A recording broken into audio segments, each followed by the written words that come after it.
गर्मियों के मौसम में अगर आपका पशु मुंह खोलकर सांस ले रहा है, लार ज्यादा गिरा रहा है, चारा खाना कम कर दिया है और दुग्ध उत्पादन भी कम हो गया है, तो समझ लीजिए आपका पशु बीमार हो चुका है। लेकिन अधिकतर पशुपालक इसे नॉर्मल गर्मी समझकर इग्नोर करते हैं और बाद में फिर बड़ा नुकसान उठाना पड़ता है। नमस्कार दोस्तों, मैं डॉक्टर आशुतोष तिवारी आप सभी का स्वागत करता हूं द सर्जिकल वेट पर। आज के इस वीडियो में हम बात करेंगे गर्मी के दिनों में पशुओं में होने वाली एक सामान्य समस्या हीट स्ट्रेस की।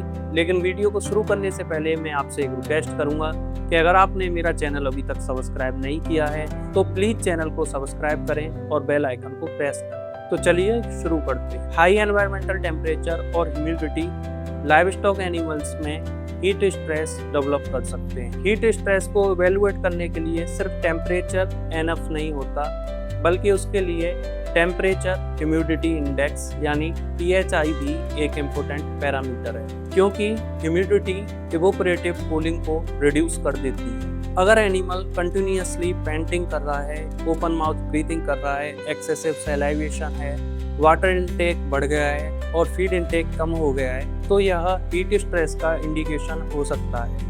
Live stock animals continuously metabolic heat produce करते हैं। रूमेन फर्मेंटेशन और लैक्टेशन पीरियड में एडिशनल हीट जनरेट होती है। नॉर्मल कंडीशन में एनिमल्स रेस्पिरेशन, स्वेटिंग और पेरिफेरल ब्लड सर्कुलेशन के थ्रू बॉडी हीट को डिसिपेट करते हैं। लेकिन एम्बिएंट टेम्परेचर और ह्यूमिडिटी एक्सेसिवली इंक्रीज होने पर एनिमल्स का थर्मोरेगुलेटरी सिस्टम कंप्रोमाइज होने लगता है। बफेलो कंपैरेटिवली ज़्यादा ससेप्टेबल होती हैं हीट स्ट्रेस के लिए, क्योंकि बफेलो की स्किन डार्क होती है, स्वेट ग्लैंड रैश डेवलप होते हैं और स्वेटिंग एफिशिएंसी भी पुअर होती है। इसी वजह से बफेलो बॉडी कूलिंग के लिए मेनली पेंटिंग और वाटर बैलून पर डिपेंड होती है। इनिशियल स्टेज में रेस्पिरेटरी रेट इंक्रीज होती है ताकि इवोपरेटिव हीट लॉस इंक्रीज हो। प्रोग्रेसिव हीट स्ट्रेस में एनिमल फीड इनटेक कम कर देते हैं और रूमिनेशन भी कम होने लगता है, क्योंकि रूमिनल फर्मेंटेशन से भी एडिशनल हीट जनरेट होती है। Reduce feed intake directly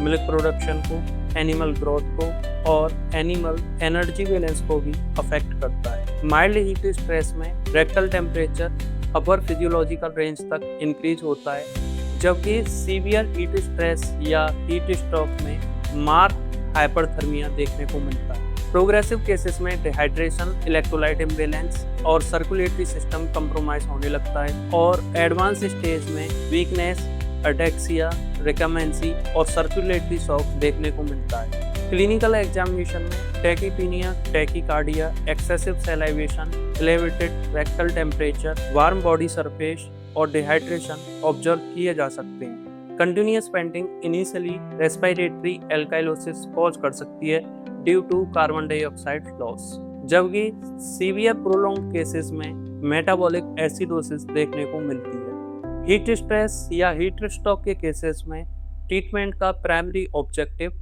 rapid body cooling, circulatory stabilization और इलेक्ट्रोलाइट बैलेंस होता है। एनिमल्स को इमीडिएटली सेडेड और वेल वेंटिलेटेड एरिया में शिफ्ट करना चाहिए, कंटिन्यूअस कूल वाटर एप्लीकेशन करना चाहिए और अग्रेसिव फ्लूइड थेरेपी देनी चाहिए। आइस कोल्ड वाटर का एक्सेसिव एप्लीकेशन अवॉइड करना चाहिए, क्योंकि इससे पेरिफेरल वैसोकॉन्स्ट्रिक्शन होता है, जिससे हीट डिसिपेशन रिड्यूस होता है। हीट स्ट्रेस के केसेस में फ्लूइड थेरेपी ही सबसे इम्पोर्टेंट ट्रीटमेंट होता है, क्योंकि फ्लूइड थेरेपी से डिहाइड्रेशन करेक्शन, इलेक्ट्रोलाइट बैलेंस और टिश्यू परफ्यूजन को भी सपोर्ट मिलता है। प्रिवेंटिव मैनेजमेंट के तौर पर एडुकेट सेट, प्रॉपर वेंटिलेशन और cool and clean water ability होनी चाहिए। स्प्रिंकल सिस्टम और fan assisted cooling extremely important होते हैं। हीट स्ट्रेस का earliest production indicator milk yield reduction होता है। हीट स्ट्रेस के कारण लाइव स्टॉक एनिमल्स में